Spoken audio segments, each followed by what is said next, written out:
Look at all these slave masters posing on your dollar. Make no mistake about what has happened at the Capitol today.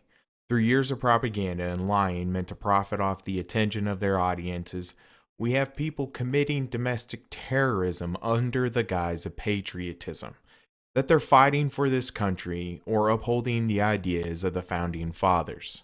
These people no longer live in reality. The echo chambers that they have produced around them has led them to commit acts of terrorism against the United States of America and ultimately its people. As they all flock to Parlor to get away from being told that they're wrong and to shield their emotions disguised as truth from being attacked, they've created a place that confirms their own fears and bias. They have created a machine that justifies their own ignorance about the world. But they're not the only ones to blame. The idea should have stopped at them, but their politicians, hoping to get reelected and stay in power, pandered their conspiracies and coddled their emotions.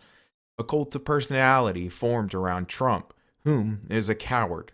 His inability to accept defeat has not only endangered the foundations of this country, but also put the lives of its citizens at risk. He is a child whose ego is being inflated by people who are as fragile as he is. All of the political commentators that continued and helped form these conspiracies are to blame as well. As they chase the subscriber count and the monetization of their followers, they too have had a huge hand in what has conspired at the Capitol. All of the religious leaders who use the guise of religion to instill fear of government and cast the results of the election as evil, so that they can continue to solicit their flock's hard-earned money.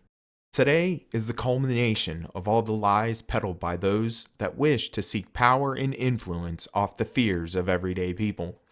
They helped create the environment for this to happen and were the catalyst to these events. This is what many of us feared and why we were so quick to stamp out misinformation and try to silence it. We were trying to prevent this from happening. The election of Biden has only made it worse, though.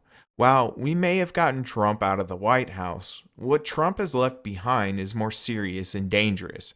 It'll take years to repair the damage his administration has done to the social fabric of this country and its norms, if it could ever be repaired.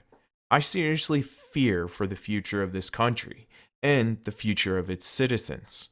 We must start taking politics seriously. We must start being more engaged in the political discourse around us, because if we don't, there won't be a future America, and maybe that's the whole point. Maybe we are seeing the decline of a major world power due to the effects of the monetization of every aspect of our lives. Maybe this is the decline of the great experiment.